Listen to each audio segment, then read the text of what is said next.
ready?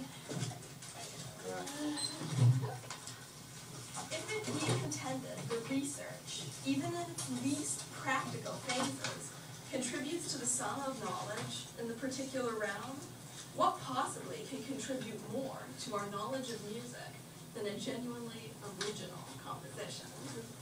This is a quote from Milton Babbitt's essay titled, "Who Cares If You Listen?" Doesn't it say a lot about him right there?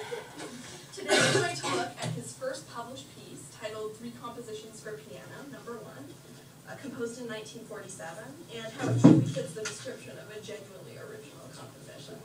But first, a brief biography about Babbitt. He was born in Philadelphia in May of 1916.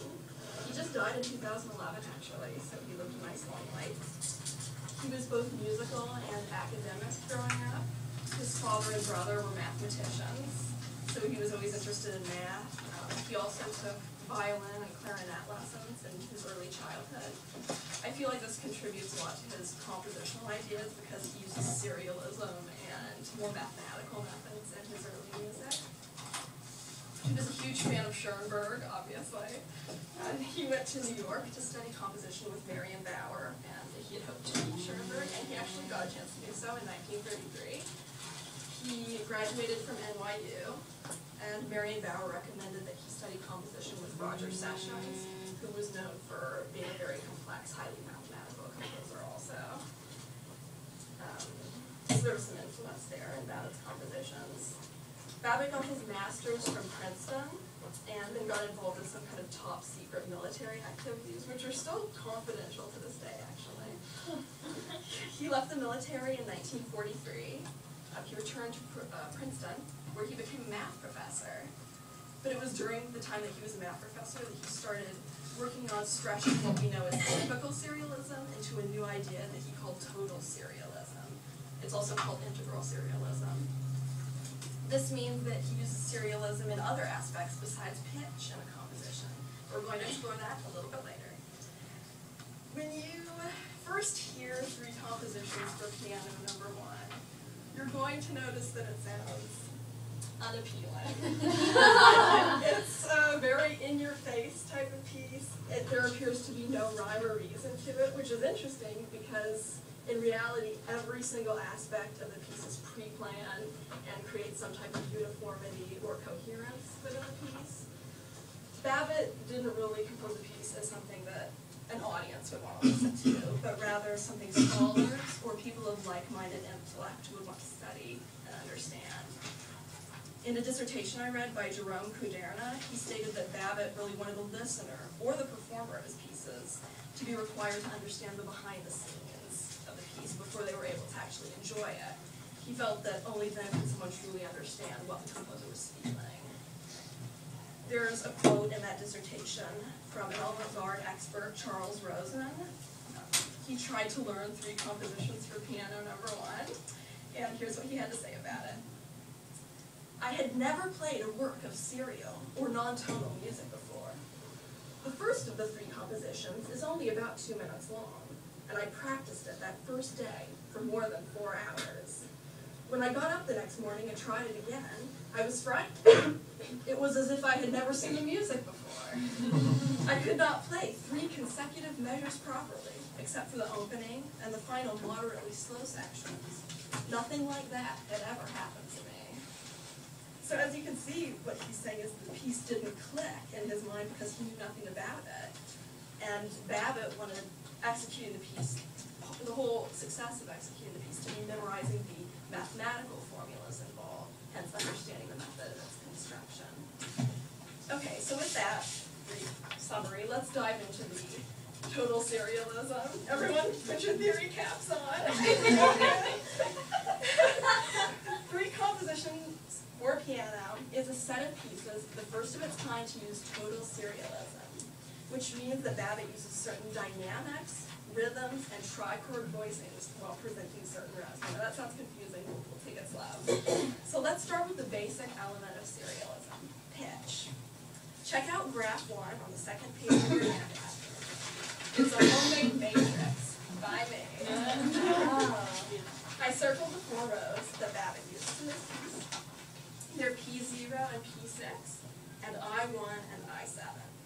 You can also think of it as 8 rows if you count the retrogrades, R0 and R6, and RI1 and RI7. Now you can also turn to page 563 in bonds. Sort of hold on.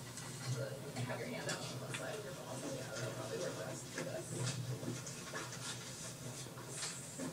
Okay, as you can see, the first two measures of the piece feature what row on the left hand? Very good. Key 0 on the left hand with the stems down. And what about the right hand? Yes, Kevin, absolutely. those two rows end at the end of measure 2, and then you get 2 new rows starting in measure 3. So you can tell me what those are. A little bit trickier.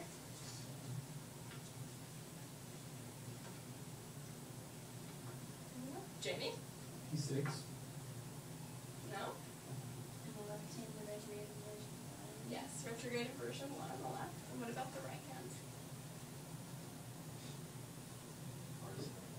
Yes, correct. R0 in measure 3 in the right hand is retrograde 0. Okay. Since we don't actually have time to talk about every single row in the piece, unfortunately, I will tell you that the first 8 measures present all 8 rows. So go through your score later and just mark the rows in those 8 measures. It'll be really helpful because they come back throughout the entire piece. The next serial elements are rhythm and dynamics. This is kind of where it gets tricky. Check out graph 3 on page 2 of your handout. It's the sideways one with the 16th notes. By the way, this graph page was taken directly from my paper, so I have a little comment from Dr. McLemore. Sideways is a bit awkward. Yes, but I'm a bit awkward, so I wanted the page to match my personality. Anyway, see, the grouping of 16th notes, there are groupings of 16th notes next to certain dynamic levels and rows. This is basically the method that Babbitt uses in the entire piece, except at the end when he drops the dynamic levels 2 degrees.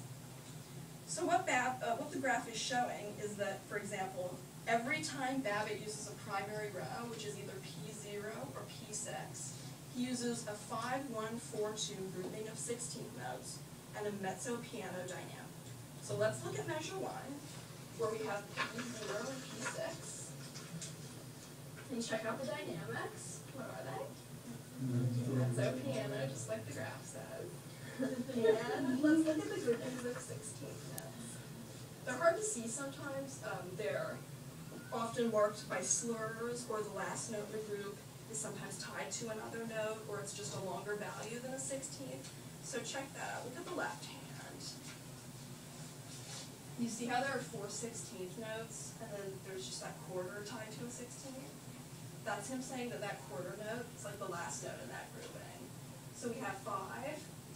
And then you have like a single 16th note there with the rest at the end of measure 1. Do you guys see that? Okay. And then you have 4 16ths, and see how that last 16th is tied? That A is tied to a quarter note. So that's a grouping of 4. And then you have that A flat going down to E, and that E16 note is tied to an E8 note. So that's a grouping of 2. So you have 5, 1, 4, 2. Primary row, just like the graph, and it's actually true for every single row in the piece.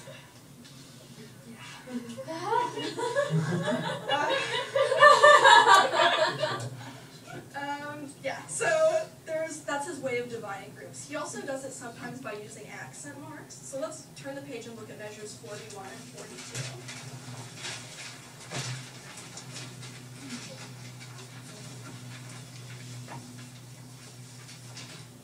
You see how he uses the right hand in measure 41 an accent? It's not really high note, I'm not sure what it is. And he uses that, and there's 4 16th notes. And then there's another accent over 2 16th notes. And then it looks like the grouping of 5 and 1. So if the grouping in that right hand in measure 41 is 4, 2, 5, 1, which row would we say is being used? RI1 or RI7.